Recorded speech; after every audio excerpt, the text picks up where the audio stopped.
Welcome back to another edition of the Install Post NFL Draft. Greg Cosell of NFL Films, as always, making it happen. Greg, you survived. You've made it, buddy, but I'm sure you're still out there watching players that you missed. I'm trying to catch up on a few guys. Yeah. Yeah. Well, Definitely trying to do that. As we work our way through the Titans draft class, Greg, and I think the approach for us over the next couple of weeks is to do these guys on an individual basis, so there's as much information for people as humanly possible without wasting a bunch of time in between, because of course we don't want to do that for anybody involved. But I think how did you experience this year's draft? Was there anything league-wide that intrigued you as far as who went where, or a particular fit that you liked after you saw where all of these guys ended up? I think there's a lot of those, Sure. And the only way I can do this, as you know, Buck, is based on my evaluation of the player. I don't think in terms of, well, they could have gotten that guy, in the second round or the third round, or they should have traded, or they didn't address a need, because I don't know what teams' draft boards look like. So I can only do it based on my evaluation of players. So of course there's certain players that I really liked on tape when I saw where they were drafted and by whom. I said, wow, I really like that. But I guess my initial takeaway from the first round until we got to Jordan Davis with the 13th pick in the draft with the Eagles was, even though there were no quarterbacks taken, the first 12 picks still told you that it's a passing league. Because who was taken? People who protect the quarterback, people who rush the quarterback, receivers, and people who cover receivers. Yep. So the first 12 picks, up until the Eagles made the trade to get ahead of Baltimore to take Jordan Davis, clearly indicated that it's a passing league and teams are looking to defend the pass. Well, and you were on this from the jump, Greg, when we've talked about Tyreek Hill and Stephon Diggs and top of the market wide receiver money, where the correction point was going to come. Correct. Not just through where people were willing to trade up and draft talented receivers, but the fact that teams who cannot afford or aren't willing to go to that price point had to make moves to make sure that they could capitalize on what they could with their initial investment, like A.J. Brown here. And I'm sure that the fans in Tennessee are very, very unhappy. But John Robinson, there's two sides to this, as you know. Some teams will be willing to pay receivers with track records in the NFL large sums of money, i.e. the Dolphins with Tyreek Hill, clearly the Eagles because they traded for A.J. Brown. Right. Apparently, John Robinson and the organization were not willing to pay A.J. Brown $100 million or whatever the number was. You might be more familiar with the specific numbers. I don't look at that as carefully, but they were not willing to do that. And they're neither right nor wrong. And I'll tell you why, because there's always receivers in the pipeline. Now, A.J. Brown does have a track record and a very good one. He's played 3 years in Tennessee, obviously has been really, really good.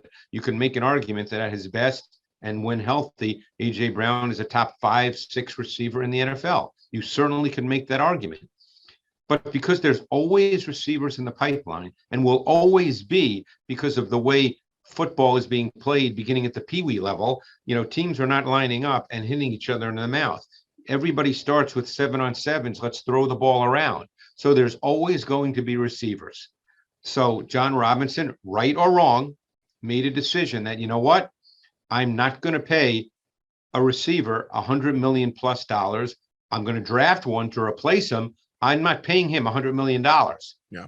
And we'll find out if John Robinson is right or wrong. It's just a difference in philosophy. And as I said, I'm sure the large majority in Nashville and elsewhere in Tennessee who are Titans fans probably did not like the move. We'll find out how it works. Hey, the details of that are arbitrary for the purposes of our conversation. Right. But I think most people, after they understood that AJ asked out, had understood that it was right. Move on, or you were going right. to be in an untenable situation on one side or the other. But for the purposes of trying to salvage what they have, obviously got the 18th overall selection and 101, a third-round pick for A.J. Brown. They turned that 18th pick into Treylon Burks, the Arkansas wide receiver, who we've discussed previously. Greg, there's a lot to like, obviously, about the player. And for those who make draft comps, A.J.'s name was somebody who came up for Treylon Burks regularly. But you have talked several times on this podcast about the deployment reminds you of Cordell Patterson, Deebo Samuel, kind of things that they were doing with him at Arkansas. And I imagine that a smart offensive coordinator would find ways to make that work early on. And Buck, the key word that I want people to take away from what you just said, which I will repeat, is deployment. I'm not sitting here right now as we look early in May before Treylon Burks has played an NFL game and saying, oh, yes, he's Deebo Samuel, because Deebo Samuel has done it in the NFL. Cordell Patterson has done it in the NFL. So I'm not saying right now he is that guy. I was talking about the way he can be deployed within an offense. You're talking about a player that is big, is well built. He's a smooth athlete. He has extensive experience lining up in multiple locations in your offense, including the backfield. He has really good build-up speed, particularly when he has free access off the line of scrimmage. Shows some fluidity as a route runner.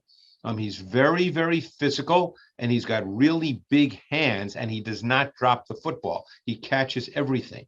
And what stood out, despite the fact that his 40 time was 4.55, which, by the way, so people understand, was still better than DeAndre Hopkins, was still better than Michael Thomas from the Saints. I think those two guys are pretty good. The thing that stood out is he flashed an extra gear on vertical routes. And keep in mind, and we may or may not have discussed this before, but because he's 6'2", he has stride length. Stride length is a trait. You can eat up ground quicker, even if you're not a 4.4 guy. He ran by SEC corners. He was a vertical dimension in the SEC, both on the outside and in the slot. And he also showed, because he's so big and physical, some physicality through his route stem and at the top of his route stem, and that helped him create separation versus man coverage. He won one-on-one matchups on the outside. He can play boundary X just like A.J. Brown did. So he may step in. The goal, of course, is for him to step in and be a starter and fill that role from day one. But like A.J. Brown, there's a physical presence to his overall game. He's a size and strength receiver. Yeah. And I wanted, and we talk about deployment regularly, and I anytime we can overemphasize that point to make sure that people understand the perspective that your analysis comes from, I think that we need to do that. And we have done that throughout the course of our conversations. But for somebody, when we talk about deployment, like Cordell Patterson, for example, Greg, there's no telling as to why it took nearly a decade in the year for Arthur Smith to be the first one, or really Bill Belichick in the initial stages, and then Arthur Smith to kind of build upon what they had seen from Cordell in New England to kind of figure out what exactly he could be, what exactly he could do best with his skill set in the league. I think he's such a fascinating case study for players like that. Yeah, and the other factor, though, is if you choose not to do that with him and you just play him at receiver, I think there's no problem there. You know, one of the things we hear a lot is, well, Treylon Burks, you have to understand how to use him. And I'm never sure how to react to that because he's a receiver. I think most teams know how to use receivers. And I'm not trying to be sarcastic. You know, and I think there's two sides to the Treylon Burks. For those who like him, and I did, I thought he was a pretty high level prospect as I thought about his transition to the NFL. We'll see if I'm right. But for those who didn't like him, they probably bring up the name of Laviska Shenault. Laviska Shenault had a phenomenal year at Colorado, his second to last year in college. And I watched him that summer and I thought, wow, this guy is big. He's physical. He can run. And I thought, wow, this guy really has a chance to be a good player in the NFL. And then he did not have as good a last year at Colorado. And obviously it did not work out in Jacksonville. I should know this, but I don't know where he is right now. He's still on the roster as we sit here today, but with coaching regime changes, who's to say? Yeah, that's what I thought. I didn't remember seeing him elsewhere, but But obviously it has not worked out up to this point. So those who don't like Treylon Burks could say, well, look at Laviska Shenault. And you know what? We don't know the answer to that question. But I thought that watching Burks's tape, particularly playing in the best conference in the country and seeing him run by SEC corners, he mismatched them with his size and his stride length and his play speed. Play speed is different from 40 times speed. And he was terrific run after catch. He's a big physical human being. So, you know, to me, he's a really good prospect. Clearly, John Robinson and the personnel staff and the coaching staff in Tennessee thought so as well, or they wouldn't have made the trade to draft him. Yeah. I mean, you talk about playing against SEC corners, Greg, not just running by them, but running through them. I mean, yes. DBs do not want to see this guy coming. He is a hugely physical player when he wants to be. I mean, you know, I know sometimes it helps, and you're in SEC country, so people might remember specific plays.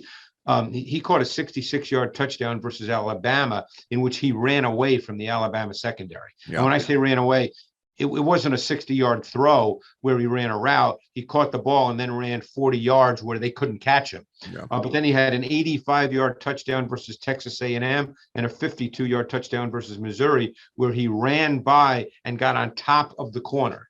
Yeah. So, you know, he showed both the ability to run away from people with the ball in his hand, and he also showed the ability to run by corners, get on top of them with when he ran just vertical routes on the outside the numbers. Yeah, it'll be a fascinating there. It will certainly be scrutinized here in Tennessee, given the circumstances that brought him here. But it is a really, really fun projection. And I'm certain that the Titans coaching staff, and I know the Titans coaching staff and John Robinson are excited to add a player like that to their team. Greg, as we discussed, Buck, just sorry to interrupt, but sure. We know that this passing game has to be more impactful on a week-to-week basis. Explosiveness. Whether it's impactful within the context of how they want to play, meaning playing the same way, or whether with another offseason, Todd Downing and staff decide that, hey, we have to make some tweaks. We don't know the answer to that yet. Right. But the bottom line point is, for this team, which has good players, by the way, it's not like they're a rebuilding team, for this team to get to where they want to go, because don't forget, they've been in the playoffs for 3 straight years. It's not like we're talking about a poor team. For them to get beyond where they've been and to get where they really want to go, the passing game is going to have to be more impactful with more explosive plays. As we've discussed, there's many ways to do that. There's not one way to create explosive plays in the pass game, but the bottom line is they have to do that. Yeah, that's 16 points in a playoff game is not going to get you advancement. Not when you're playing the Buffaloes and the Kansas Cities and apparently the Cincinnatis now, and maybe the Chargers. We'll see where they go. The entire conference on this side of things. Yeah, I mean, who now you think about potentially the Raiders. You know, yeah, you don't know, but 16 points. For the most part, when you're trying to look at how you're going to have to win in the playoffs, are there exceptions? Obviously, there was an exception when Cincinnati beat Tennessee, but because Cincinnati only scored 19, but they still won. But for the most part, you're not going to win playoff games in the AFC scoring less than 20. Greg, I think a fun thing for people who listen to this podcast, and we're grateful for everybody who listens to this podcast on a regular basis. I think a good thing to end these draft pick quick hits, however we want to call them, on, is there a particular game that you would recommend to the audience of Treylon Burks that you scouted, that you watched and said, man, this was a really exceptional performance. People need to see this so they know what they're getting. I mean, I mentioned a few plays which really stood out to me. Sure. I'm actually I'll pull up his stats as we're talking, because he had some big games. So let's just take a look, and I'll see the numbers in specific games and the quality of the opponent, and then people can take a look. So, I mean, Alabama would be a good game to look at because they lost, obviously. But he was 8 for 179 against Alabama. That's pretty good against Alabama. He was 6 for 167 against Texas A&M. They always have a good defense. Yeah. Then in a different kind of game, but against big-time recruits, he was 9 for 109 versus Auburn. Different kind of game because he didn't have that 50 or 60-yard play, but that's the kind of game where you have to make tougher catches, move the chains kinds of catches. Yeah, and that you could do 2 for 1 if you're scouting the Auburn game, because the next player that we're going to talk about next week is Roger McCreary, who's a really exciting corner prospect who I think Titans fans are going to may not have initially understood, but again, as we talked about, the team philosophy is that you're going to get if you can get a high level corner in the first or second round, you go get that corner. And so what we'll do is we'll keep people waiting, make them come back until we get to Malik Willis. That's as close to a sport. Yeah, it's as close to a sports talk radio tease as I'm going to get Greg to be able to we'll do. Keep people waiting on Malik Willis. Greg, do you know this is the first time in 48 hours, these 16 minutes that we've spent here today, that I have not said the words Malik Willis, Ryan Tannehill, or mentor, and I'm very grateful to you for Well, there you go. I took care of the Malik Willis for you. Thank you very much, Yes, Greg. yes. Appreciate the time as always, buddy. Thanks, Buck.